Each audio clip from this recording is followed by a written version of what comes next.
Hi అండి, welcome back to my channel Vasavi స్టైరీస్. ఇవాళ వీడియోలో మనం చాలా టేస్టీగా ఉండే మెంతికూర పప్పు ఎలా చేసుకోవాలో చూద్దాం.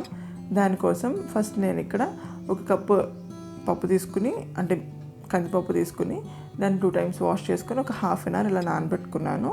ఇలా నానబెట్టుకుంటే మనకి ఫాస్ట్గా కుక్ అవుతుంది అనమాట. ఇలా నానబెట్టుకున్న పప్పులో ఒక 2 టొమాటోస్ చిన్న చిన్న పీసెస్గా కట్ చేసుకుని వేసుకున్నాను. అండ్ అలాగే కొంచెం ఒక చిటికెడు వరకు పసుపు వేసుకున్నాను, అంటే ఒక పావు స్పూన్ కంటే కొంచెం తక్కువ అనమాట. సో అంత పసుపు వేసుకుని కుక్కర్ పెట్టేసుకుని ఒక 3 whistles వరకు వచ్చేంత వరకు ఉడికించుకున్న తర్వాత,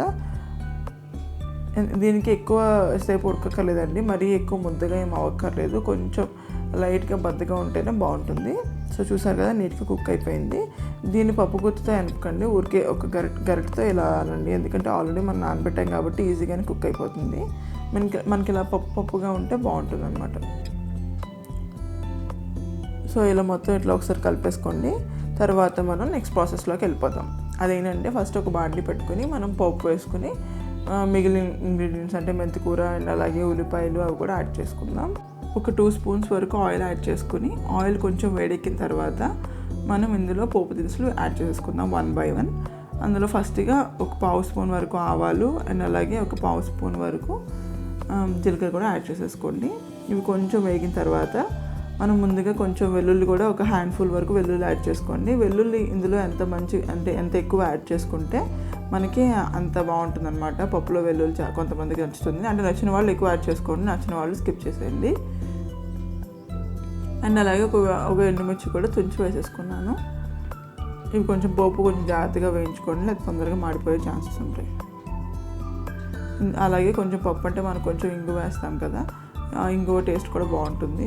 ఒకవేళ మీకు ఇంగువ నచ్చకపోతే స్కిప్ చేసేసేయచ్చు, బట్ ఇంగువ ఉంటే ఇంగువ వేసుకున్నా కూడా మనకి డైజెషన్ కూడా బాగా హెల్ప్ అవుతుంది అనమాట.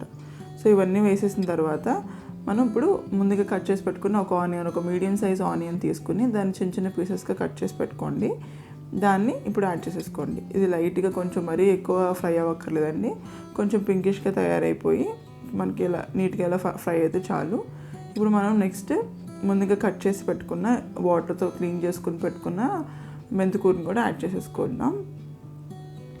ఇది వచ్చేసి ఒక 3 కట్టలు అండి, చిన్న చిన్న కట్టలు 3 ఉంటాయి కదా, ఆ 3 కట్టలు మెంతికూర నేను ఇలాగా తీసి పెట్టుకున్నాను. సో దీన్ని ఇప్పుడు నీట్గా కుక్ అవ్వనిద్దాం.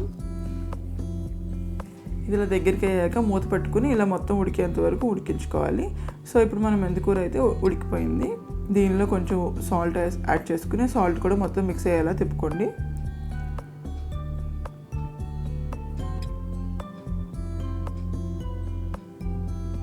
తర్వాత కొంచెం కారం, అంటే మీ టేస్ట్ తగ్గట్టు, సాల్ట్ ఎలాగో మీ టేస్ట్ తగ్గట్టు యాడ్ చేసుకోండి. నేనైతే 1 స్పూన్ యాడ్ చేశాను. మీ టేస్ట్ తగ్గట్టు కారం కూడా యాడ్ చేసుకోండి. నేను పప్పులో కాబట్టి పప్పుకి అండ్ అలాగే మనం పప్పులో అయితే ఏం యాడ్ చేయలేదు కదా, ఉప్పు కానీ కారం కానీ. సో రెండింటికి సరిపడా యాడ్ చేసుకోండి. కారం అయితే ఒక 1.5 స్పూన్ వరకు యాడ్ చేశాను. తర్వాత మొత్తం మిక్స్ చేసేసుకున్న తర్వాత మనం పప్పు యాడ్ చేసేసుకుందాం, ఆల్రెడీ ముందుగా కుక్ చేసి పెట్టుకున్న పప్పుని.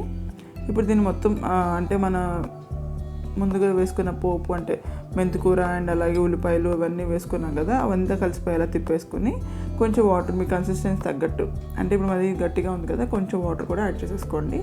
ఆల్రెడీ ముందు కుక్కర్లో కొంచెం పప్పు ఉంటుంది కదా, అది ఒకసారి ఇట్లా కడిగేసుకొని ఇందులో వేసేసుకోండి. అప్పుడు మనకు వేస్ట్ అవ్వకుండా ఉంటుంది. సో ఇప్పుడు కొంచెం వాటర్ వేసుకుని మీ కన్సిస్టెన్సీ తగ్గట్టు వాటర్ యాడ్ చేసుకుని ఇది ఒక ఉడుకు రానిచ్చేంత వరకు మూత పెట్టి ఉడికించుకోండి. సో చూసారు కదా, కొంచెం ఉడికిపోయింది. అండ్ అలాగే మనకు ఆయిల్ కూడా పైకి తేలిందనమాట. సో మన మెంతికూర పప్పు అనేది రెడీ అయిపోయింది. ఇది ఇంకా మనం సర్వ్ చేసేసుకోవటమే. మనం నార్మల్గా చేసుకున్నట్టు మనం కుక్కర్లో పెట్టేసుకుని, అంటే ఉప్పు కారం పసుపు అండ్ అలాగే మెంతికూర పప్పు ఇవన్నీ ముందుగా యాడ్ చేసేసుకొని చేసుకోవచ్చు. అట్లా చేసుకుంటే మన టేస్ట్ డిఫరెంట్గా ఉంటుంది. అండ్ ఇలా చేసుకున్నప్పుడు టేస్ట్ చాలా బాగుంటుంది. సో తప్పకుండా ట్రై చేసి మీకు ఎలా కుదిరిందో నా కమెంట్ సెక్షన్లో చెప్పండి. Thanks for watching. Please like, share and subscribe to my channel. Thank you.